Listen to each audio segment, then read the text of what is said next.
Welcome back. દેશના રાજકારણની ચર્ચા સાત સમંદર પાર પણ થાય છે. લોકસભાની ચૂંટણીનો ગરમાવો માત્ર દેશમાં જ નહીં વિદેશમાં પણ અનુભવાય છે અને એટલે જ અમેરિકામાં બેઠેલા ભારતીયો દેશના રાજકારણ અને રાજકારણીઓ પર હોટ ડિબેટ કરે છે. જ્યારે અમેરિકામાં મંડાય છે ચૂંટણીનો ચોરો ત્યારે દરેક મુદ્દે આક્ષેપ પ્રત્યાક્ષેપ થાય છે. આવો જ એક ચોરો જામ્યો છે અને ચર્ચા થઈ રહી છે રાજકારણના બદલાતા આયામ વિશે. સૌથી પહેલા મુદ્દો છેડાયો ત્રીજા મોરચાને લઈને. Amir Vakharia from TV9 USA would like to welcome you all at our studio. We would like to talk to the people from USA who have strong hold on their people in India. There are three leading contenders for power: the United Progressive Alliance, UPA, the National Democratic Alliance, NDA, and the Third Front ended up with the suboptimal alliances in this election. And what does this mean for democracy? Actually, in fact, there are only two groups, UPA led by Congress and NDA led by BJP. The third alliance, which is called Third Front, it is very fluid because you don't know who are in the Third Front right now and what will happen in 2 days, what will happen in 4 days and how many. So it is just like one leader says one thing today, one leader says one thing, and this is just like very amorphous group. Means they do not have any common thing. Just like, for example, what commonality communist has with Sharad Pawar in Third Front. There is no ideological commonality in both groups. So it is just like amorphous. This is opportunistic alliance, and after election they will disappear and they will go either this side, that side, depends what the number look like after the election. So basically this is only two horse race, UPA led by Congress, NDA led by BJP. And rest are these opportunists. They will just try to maximize their gain after the election. Well, in India's democracy, if we have two solid parties, that would have been much better. So I would appeal Indian voters to eliminate the subgroup which would be creating more disturbance rather than creating two opponent party, which should be the right way of doing democratic work in India. As in America, we have two parties. Similarly, we should have two major parties in India. Other parties should not be spoiling the election result because they have no principle and they have no correct ideology. For India,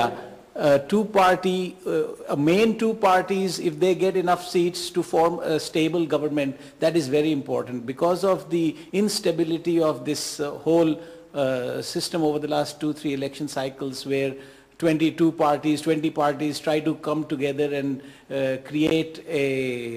try to create a governing coalition. India has had a lot of problems and it is not being governed properly. So again, governance, I think, would be much better if the electorate were to coalesce behind two major groups.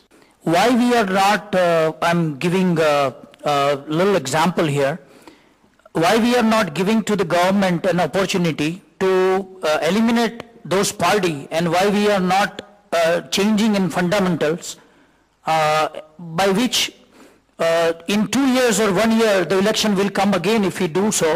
So why the election commission and our constitution, India should have only two parties, something like that, some amendment we should have to do right now. Otherwise what will happen in down the 2 years or 1 year, the other party will come up and it will break the system of democracy. So I urge not Indian government but those who are in election commission, they should have some parameters so we can have a real true democracy in India. That's what world claim about. So my urge is this, that any educated voter, they should go out, reach out with the other people and tell them that vote to certain parties who can create the stable government. So there is going to be no problem of the Third Front because they all are opportunists. Everybody is having a dream every night to become a prime minister, and that is happening. And if it is going to be there, so I will forecast that either one party, either BJP or Congress, will take the government position and the other party will support them and keep all this Third Front out. તો આ ડિબેટમાં વડાપ્રધાન પદના ઉમેદવાર અને યુવા નેતાઓ વિશે પણ ચર્ચા થઈ. તો જોતા જોઈએ કે અમેરિકામાં વસતા ભારતીયો આ વિશે શું માને છે. Mulaji, one question I have for you, and that is, BJP has fielded a 81-year-old man as a prime ministerial candidate, while Congress is pushing young blood, team side Manmohan Singh as the PM. Will this be a disadvantage to BJP? See, Manmohan Singh ji is not a spring chicken.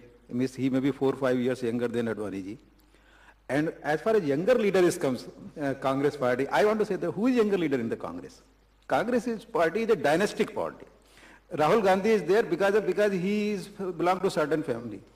Sachin Pilot is there because he is son of Rajesh Pilot. Milind Devra is there because he is son of Murli Devra. Which younger leader has come in the Congress from the bottom? None. Only 4 or 5 people, they are there because their father was member of parliament. So it is just like a propaganda. And Manmohan Singh ji and Advani ji, the age difference may be few years only. So it is just like a propaganda tool. But I want to know that who are the younger leaders in Congress which has come through the bottom, through the rank. Only 4 or 5 people, just like in the olden time, they have their own Jagir, father died and the son came up. I have yet to hear that anybody can tell what Rahul Gandhi's qualification, what he has done for the country. Has he earned any money for himself? None. He is there because he belongs to certain family. Same thing you can say all these names, Sachin Pilot, Milind Devra, Jitin Prasad. So that question is, I think, and Manmohan Singh ji and Advani, they are peers. 4 or 5 years difference, not more than that. Well, age is not a significant issue. Morarji Desai, he was Prime Minister when he was 81, although I am supporter of Congress principles. But from age point of view, I would not say that Advani does not stand as a candidate because of his age. Yeah, I also agree with everybody. The age is not the factor. But I want to go back and comment on Mr. Suklaji's thing that yes, there is a dynasty in a Congress and you just give 4, 5 or 6 names. But when you go to the website and check out the sitting MPs, there is average age of sitting MP of Congress right now is the lowest than compared to any other parties.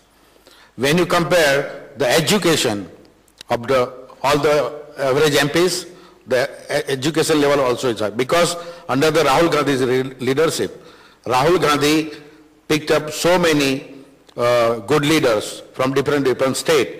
And eventually, yes, they're going to be there. So they are already on the ladder, they're moving up. And very soon you're going to see that there are going to be a lot of young leaders. So dynasty I agree, but there is a growing youth leadership in Congress, that is definitely. Yeah, I agree with most of the people said here. I think both things are very, very important. When you talk about the age, there is a lot of experience associated to it. At the same time, you need the young people who always try to bring in something innovating, something new technology, new ideas.